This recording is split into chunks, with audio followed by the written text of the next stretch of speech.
Well, early in-person voting begins tomorrow in the first congressional primary of the 2026 midterms right here in New Jersey, with a special election to replace Governor Mikey Sherrill in District 11.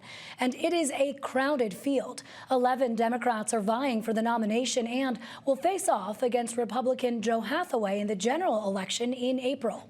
Spending in the race has ballooned to more than $7 million, with more than half of that coming from independent spending groups, as more cash is expected to flow into the race before it's over.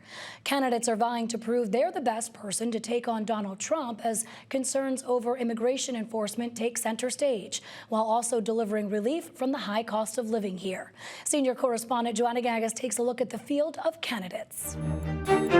In just over a week, voters in the 11th Congressional District will choose a Democratic candidate for the seat previously held by Governor Mikey Sherrill.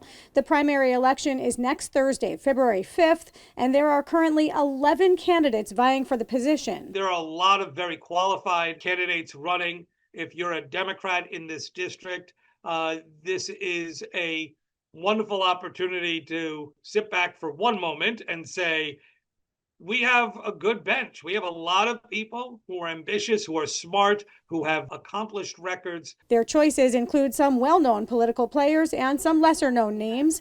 But with no time for polling in this lightning round special election, money and organizational support help indicate who might be taking the lead. And 4 candidates stand out. Former 7th District Congressman Tom Malinowski, Essex County Commissioner Brendan Gill, former Lieutenant Governor Tahisha Way, and community and union organizer Analilia Mejia. There's not a lot of daylight between them on their campaign priorities. I'm running because everything I've spent my life fighting for, we're talking about our right to vote, safety in our communities, economy, and our access to health care is under attack.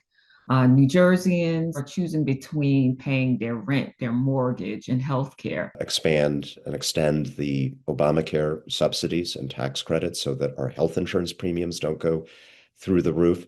I would like to see an effort in the House and Senate to repeal some of the tariffs that have made everything more expensive. I'd like to see some effort to restrain the president's ability to threaten to make war against our allies. Fighting to restore the subsidies that have been cut to the ACA. So we have the short-term issue of restoring those subsidies right away. We have the long-term issue of what are we going to do about that, right? Whether it's a single-payer option, Medicare for all, both of things which I have been on the record supporting in the past.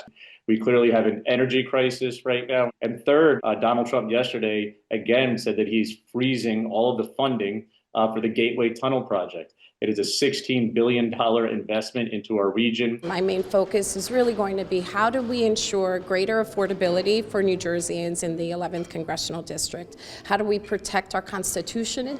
How do we protect our constitutional rights and protections? Defending the 14th Amendment, defending the First Amendment, ensuring that we have due process and equal protection for all New Jersey residents. The candidates are working to secure major endorsements. Malinowski has the backing of U.S. Senator Andy Kim and currently leads in fundraising.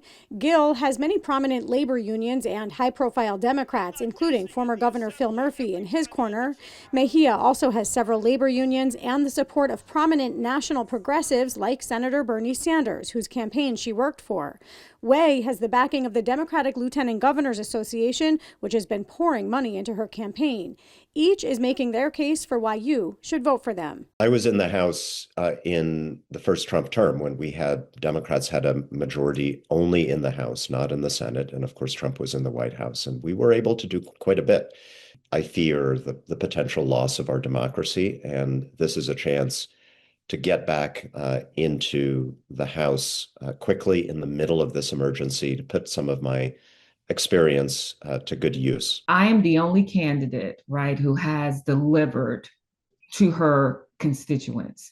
That means expanding early voting, vote by mail. I've helped families keep up with rising utility costs. I am also the only candidate in the race who has been sued by Donald Trump off of our elections, our democracy, and I've successfully won. As an organizer, I have the skills that I think voters in New Jersey's 11th congressional district are looking for in this moment. I think to be an effective member of Congress, you can't just do one thing well. You can't just be an organizer. You can't just have seniority and know your way around Washington, or you can't be, quite frankly, just a local elected official from the district. You have to be all of those things, and I think that I am. In the end, Rowan University's Ben Dworkin says it all comes down to their get out the vote efforts. Everybody's got enough money to be competitive in this race. I think it's going to come down to how many people can this candidate call and say, hey, buddy, I need you to come out, you and your family, to show up on a Thursday in February